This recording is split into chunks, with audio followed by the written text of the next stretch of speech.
Hey everybody, it's Master Gallengeist here, bringing you my deadly premonition perspective. And holy fucking shit, I've heard about this game, and I had some funds that I had, and I was able to get this and play this on the Xbox Series X, as it was a 360 back compat game, and I could definitely understand why reviews were so kind of all over the place on this. Because I absolutely despise the gameplay in this damn game. It is not good. Alright? The gameplay. I am interested in the story and liked what they were kind of trying to do with it. However, this entire game was the exercise in, for me, of I can get through a shitty story with good gameplay, but I have to fucking kick my own ass to get through a good story with shitty gameplay. Like, the main interactive options of going through a game with the gameplay and what you interact with the most, and if you don't have fun with that, whew, it's nuts. Now, granted, I understand this is like a 2010s game. There's jank and shit, but even allowing for that, no. Okay? Like, there's fucking stupid shit that goes on with this that I'm like, I don't get this. Like, I died or got fucked up by something that I had no idea was going to happen, and I'm like, what the fuck? And this doesn't make sense, but let us continue. So, how do we want to do this? I could kind of go through the story first, and what I like, and then kind of how it dovetails into the gameplay. Or I could do the gameplay first, and there's quite a few kind of ways with this, but let's kind of fuse them together. So, we start off, and this is a very kind of Twin Peaks kind of thing, like crazy kind of kooky characters as you're going through this kind of backwoods place trying to solve this whole kind of murder mystery. We're introduced to Francis York Morgan, and he will tell you that again and again and again, and telling you to call him York and everything. He's really kind of strange in how he does his kind of things. Really likes to smoke, sees signs in his coffee, really is important to have his coffee, and figure out what kind of goes from there. Well, we see that he is going to this town because it's linked to a case of all these young women being murdered and having these red seeds left behind as part of the crime scene. So, he's going out to Greenvale to investigate another one. However, he then sees this weird thing go on, crashes, and then we're introduced to the gameplay where you fight these shadow things. And they're pretty much kind of like zombie things, very kind of Silent Hill-esque. Now, granted, kind of psychological kind of thing going on. Now, granted, I've not played Silent Hill. I've talked with people online about Silent Hill and seen some certain things about Silent Hill, but it goes for that kind of psychological aspect. This is one of the kind of weak spots for me. I don't mind that there's supernatural elements interlaid within the story, but it almost goes that there were two separate kind of games to have been made here. One that's just a straight, in this realm, murder mystery, and then the supernatural one, and then they kind of block, peg, square, hold this motherfucker, and tried to smash them together, and it doesn't quite work out. There's enough elements that should, but it's just I would have rather taken one or the other depending upon what goes on. Now, granted, that is just the kind of realization I've come to, but they kind of war against each other, or kind of definitely had this delineating kind of line on them of alright, is this shit important? It kind of is, but kind of isn't. You think it's in York's mind for most of it, and then you find out that it really isn't, because it starts invading kind of more of the real world. It's what the fuck's going on with this shit? Huh? And I don't even think the creators were that much into it to figure out what's going on, because that kind of affects the pacing and shit. And oh my god, oh my god, oh my god, combat fucking sucks. And that's not just being you need skill, noob, get fucking good. I'm talking about you would get a melee weapon. I got this dude's guitar. It's supposed to be fucking bomb ass shit. Granted, I was using a guide, and if you didn't know about this fucking shit, you're shit out of luck. Like, I got through the game and did, like, these side quests and got a, like, infinite rocket launcher at the end, and I'm like, alright, what do I use this for? But fuck nothing? Alright, cool! That was a useless thing for me. Spoiler alert. If you put in an infinite rocket launcher at the end of the game and have nothing to use it for, you might as well not fucking put it in. Okay? Yeah, I could stand around before the end of the game and shoot rockets into the air, but guess what? If it's not going to make the thing easy enough for me, and you've made a game that I would never want to fucking replay, like, if somebody's like, you got to replay this, or, like, punch yourself 7,000 times in the taint, welcome to Taint Town, baby. I'm fucking full force in that motherfucker. Ugh, no, yes, and I'm not being hyperbolic on that shit. If somebody's got a gun to my head and says, play Deadly Premonition or Taint Tack yourself that many times, I'm fucking going for it, because this was just, no. And I'm not a masochist. I'm not a sadist. I don't enjoy pain, but if that's the two fucking options, I would, yeah, I'd take that. Didn't mean to go there, folks, but I'd take that because it tries. I can understand doing game limitations to make sure that you have to watch out what you're going for, to make it so that way you're scared during combat. I get that. I get fixed camera angles of, like, the original Resident Evils of trying to tactically figure out what's going on. That introduced some frustration for me with, like, Code Veronica, because that's the Code Veronica and the RE1 remake. However, this is not it, because there are certain things of, like, trying to figure out how you're aiming, how melees sometimes don't connect. Like, I use that fucking guitar, and certain hitboxes would work and certain weren't. I'd literally have to be like, enemy. No hit. Alright? No hit. Alright, go closer. Grab me. Fuck. Health down. Alright. Fine. Hit. What? Oh, we got a ceiling motherfucker now? That one can go fucking eat a giant cock. Fuck that one. Fuck it hard. Because it just takes so much. Tanky-wise. Like, you'd get certain, like, infinite guns because God help you with this inventory management fucking system that you'd have to fucking go around and figure out certain shit.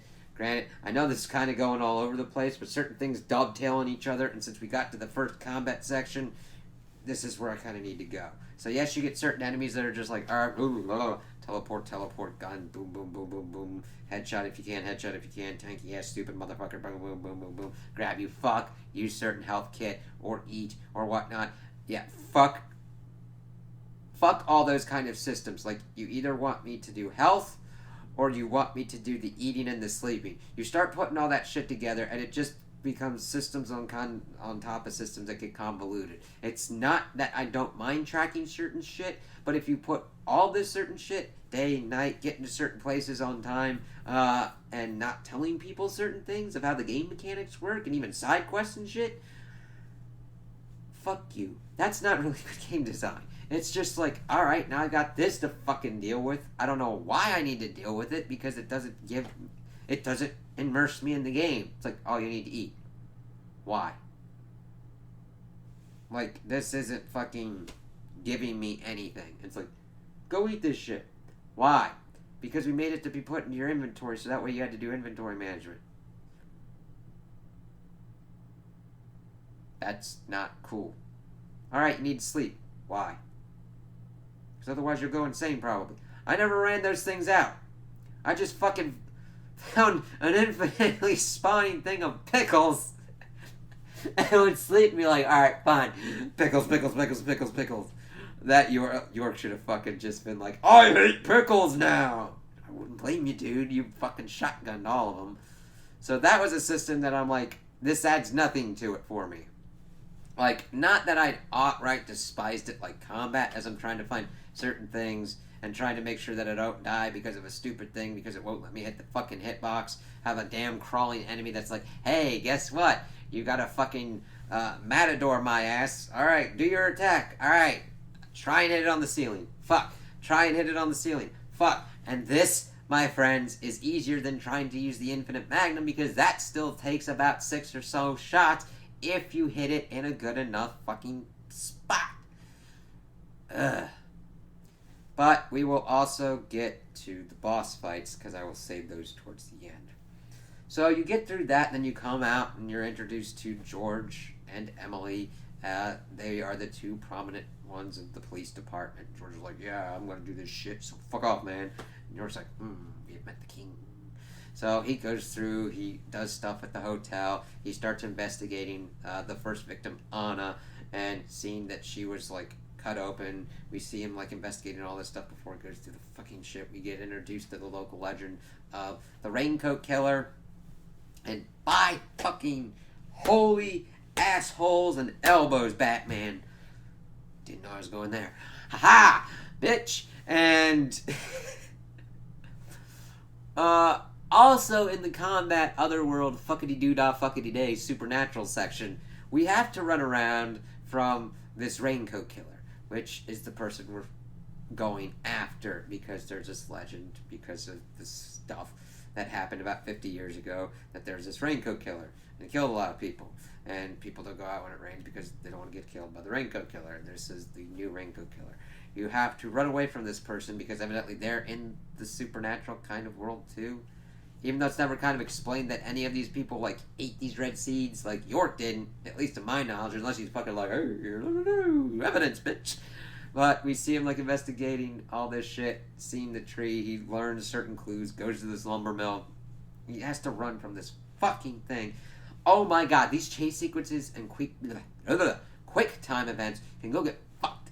Honestly, it's almost like any time I gotta do some kind of gameplay segment, also the driving is fucking nuts and shit and can just go get fucked. Because that's another thing you gotta fucking do. Your car's fucking, health meter and its gas meter. So the thing is, I didn't have much of a problem with fucking money, because the guy I was doing was like, hey, replay these chapters. I'm like, I'm getting fucking money.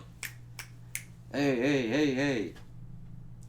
But, like, the only reason I really did the side quest were, one, for the rewards, and two, for, like, the character stuff. Because you go through and you see Emily doing all this stuff with her cooking, and you get this doll thing that you can, like, heal yourself. I'm like, fuck yeah, if it's tuned to the right weather. It's just, like, there's systems in play. I'm like, okay, I kind of like the characters and stuff, but, like, interacting with this thing is just not fun at all. It's like, no. Because we got the Raincoat Killer with these quick time events. That is what killed me the fucking most on a lot of shit, because of things not working out, and I'm just like, wow. Because sometimes with these things running away, you get two fucking screens, and it's just all weird and just fucking laggy on certain things, and I'm like, I understand what you're trying to do. You've not succeeded, and you shouldn't have done it, but whatever. Yeah. Well, he's able to start getting into certain things. We're trying to find certain things. He looks at George's back and Emily's back, because the Raincoat Killer that's going around now has an inverted peace sign. However, we learn that it's like a sign for the red trees later on. That he's going around trying to find and figure out what's going on with Anna. She was going to try and lead the town. She worked as a waitress in a diner that was in the town. By the way, this town is too big. Like, sweet Jesus. I mean, it's spread out as shit, and driving is just not fun, so you're like, oh, this fucking sucks. But he's going around asking stuff about people, and he's introduced to certain characters, but then it gets to a certain point where they get a call from one of the people, and we're also introduced to Thomas, and he becomes important later on, but he seems ineffectual in the background kind of stuff, kind of like being like, what the hell's going on with this? We see the next murder victim of Becky. Fuck the fucking combat on that, and we get there and she's still alive, and we see that there's certain similarities. They have the red seeds in them, their tongues have been bitten off. There's reverence to Anna as being worshipped as kind of like a goddess of the force, because these two kids for some reason mimic these angels that are in the kind of like mind room of York. But then he's trying to get Becky and everything, and we see George come in trying to like cut her loose. It's like, what the fuck's going on? Like, George, you're being stupid. And then she of course gets killed, more because of that. It's like, what the fuck, man? and it kind of keeps escalating. York really takes this kind of personally. He's like, damn it, we fucked up, it's on our watch. And then it starts getting from there. We are introduced to like Diane and Forrest Kaysen, FK, in the coffee cup. And we learn more about stuff that's going on. We see that her and Carol are having a tiff and everything like that. Carol is Thomas's sister. We see that she has a relationship with Forrest Kaysen, and then we see that she's the next victim. And we see George acting stupid again, trying to like bull rush this fucking like thing out of the way because she's gonna fall on it, but it still falls on her anyway and kills her, almost killing Emily. It's like, what the fuck is going on here? And trying to like figure out what is going on with all of these deaths. Forrest Kaysen, of course, is the one tied with the red trees, so the red herring isn't that far from it. Let's see, going through most of the stuff with that, we get pretty much put on that like Thomas is the new Raincoat Killer, and of course that's falsely because we're still going kind of through the game. We get into like the bar that his sister owns, and she's the kind of next victim as she's screaming that like he loves you, or like to Emily as she like force feeds her all this kind of stuff. Tells, wait a minute.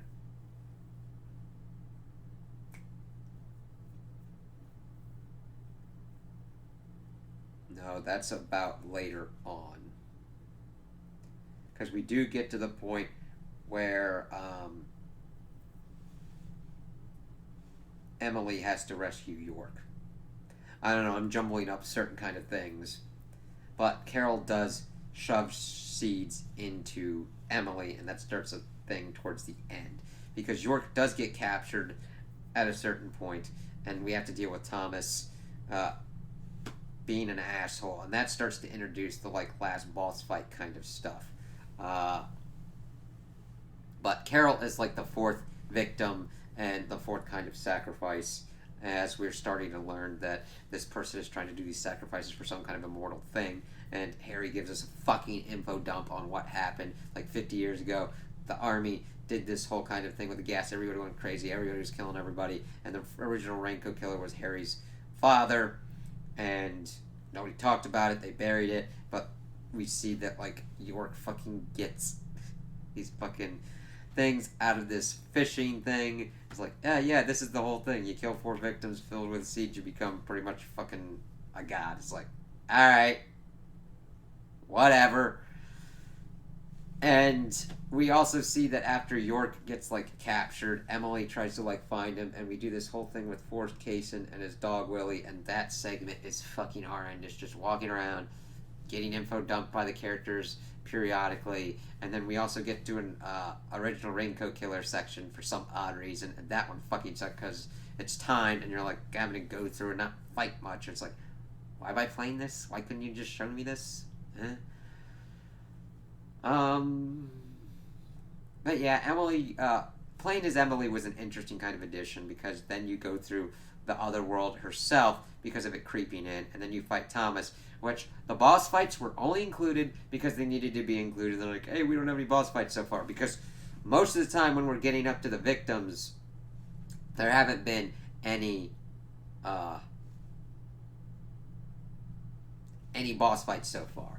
Like, yeah, York was going into the bar to investigate, and he got captured by Thomas. Emily had to do that kind of stuff. They go to kind of see what's going on afterward, and because the Raincoat Killer's still doing shit, and God, that Thomas boss fight fucking sucked with how combat was and trying to dodge shit. It's just like, whatever. Again, I'm playing the original 360 version, so it doesn't have any kind of like improvements from the director's cut, if you know what I'm talking about, because there's different kind of versions of the game.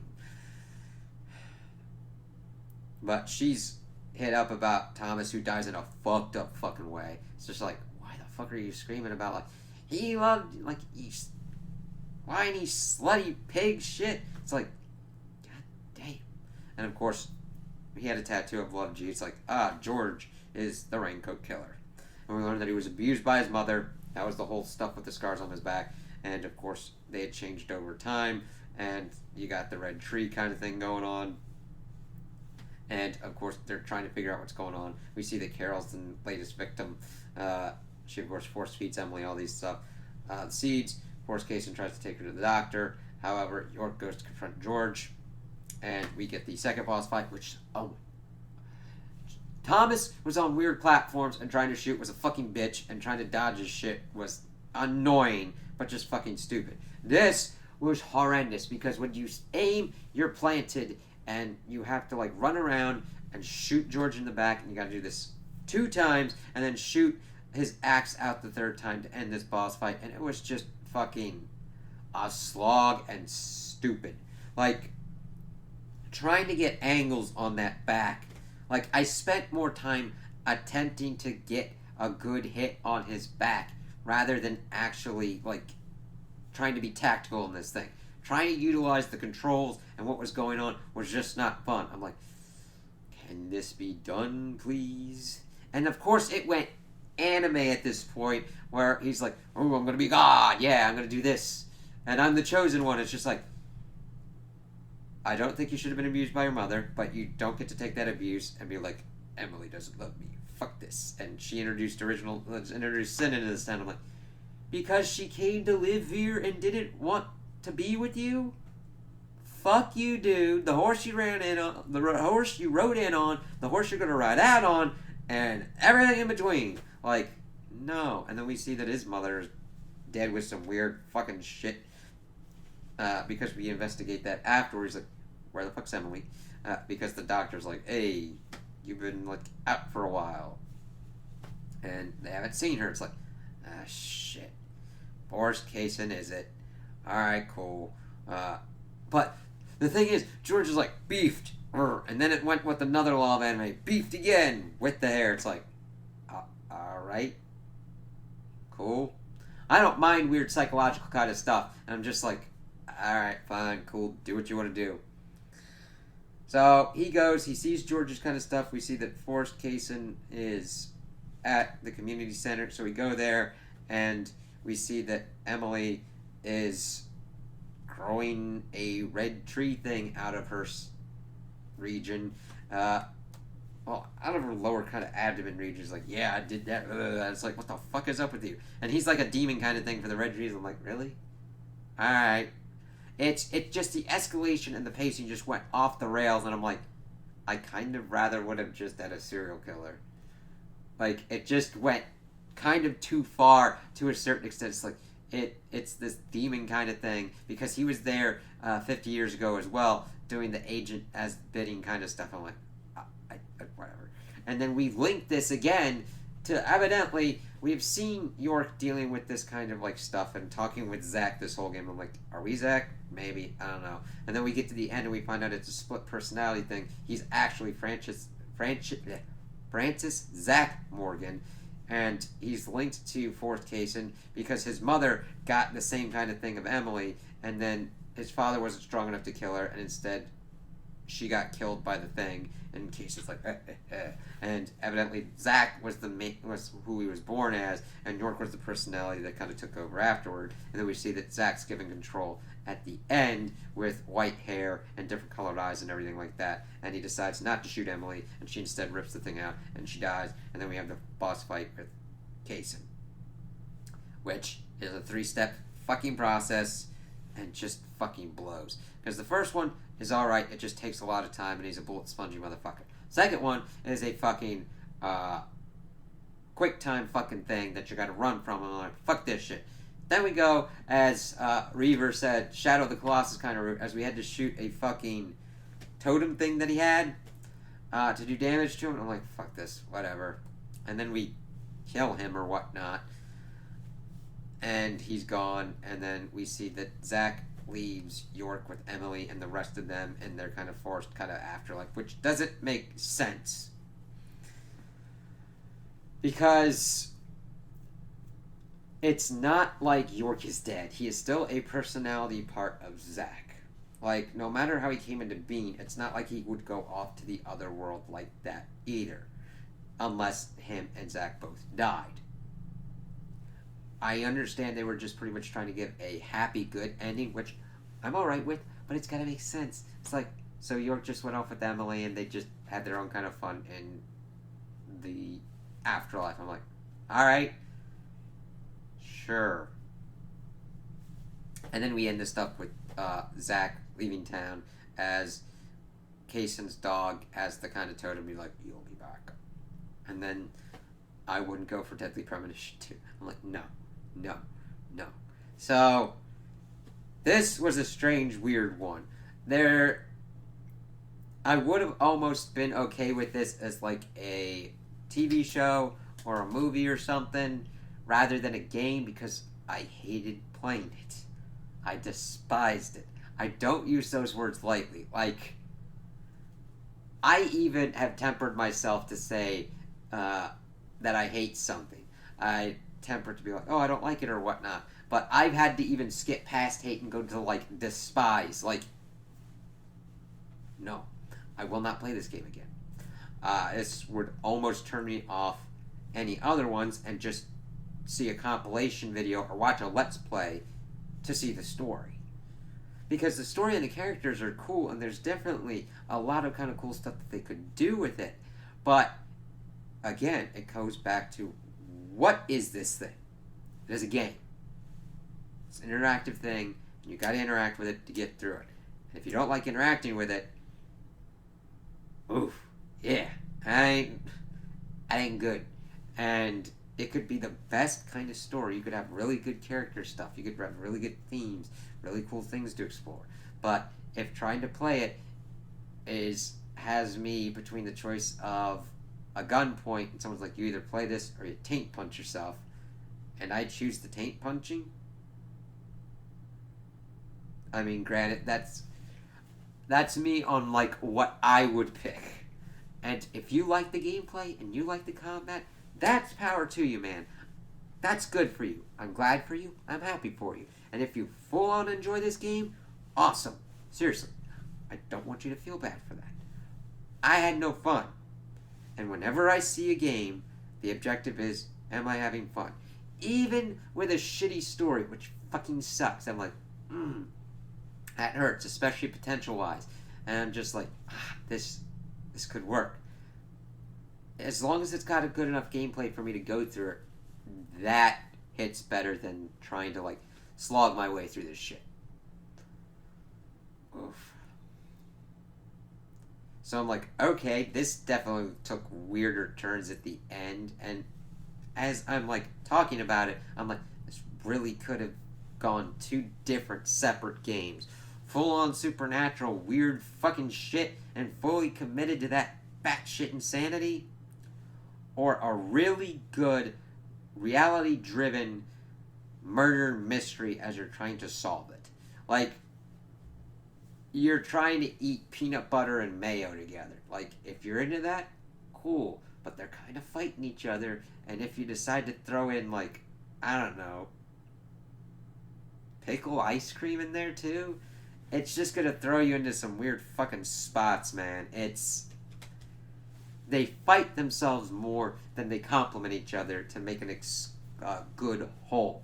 Not like what I've heard of with like Silent Hill and other ones where like the supernatural elements work well enough together to make sure that you're like, okay, this works. Even Resident Evil's kind of, that kind of still wars against itself. Even like the good ones are still able to kind of balance it better though.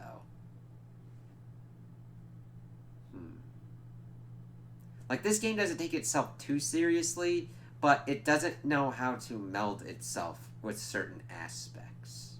Like, I would have rather taken the reality-based one, though if you went butt-fuck wild on the supernatural one, that could have been a fun fucking romp, kind of going through and seeing, like, what the fuck's going on here? Murder mystery! Gotta get the zombies out of this motherfucking place so I can see shit. Motherfucker. Yeah. So that's why the jacket's here, because it was an interesting one, but it's definitely, its gameplay. It was a no for me. Its story definitely had a lot of potential, definitely had some stuff that I enjoyed from it, but overall there were like implementing execution problems and just not being able to straddle those two horses with one ass well enough.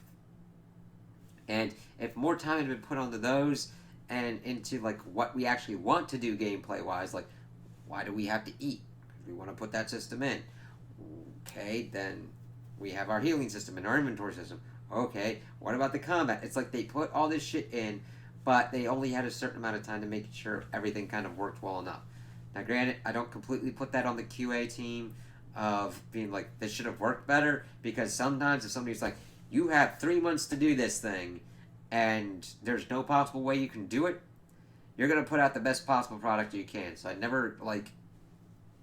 I balance well enough on a QA team of being like, I understand that this should have been done better, but I'm not going to completely hammer on them, because if they're given unrealistic kind of things, they're going to squash the biggest kind of thing. Like, there was a weird thing that happened. I don't know if it was because we're playing on a new console or what, next gen console, or now it's current gen, or is. But at one point, I was doing it and I got it on the SSD internal. I had been running through certain kind of doors. At one point, I ran through a door and I fell through the fucking map and died. I guess I went too fast and it didn't really load the map, so it was really kind of strange. That was the only time I got a really weird fucking bug like that. And it didn't really set me back too much. But everything else, I'm like, this is what you want for the hitboxes and the guns? Everything got too tanky at the end. I'm like, why is this all bullet sponge shit? Why the fuck is this happening? So yeah, those are my thoughts and opinions on this game. Tell me what you guys think in the comments below. If you liked it, if you didn't like it, if you agree with me, if you disagree with me. Also, like and subscribe, and I hope you have a good day.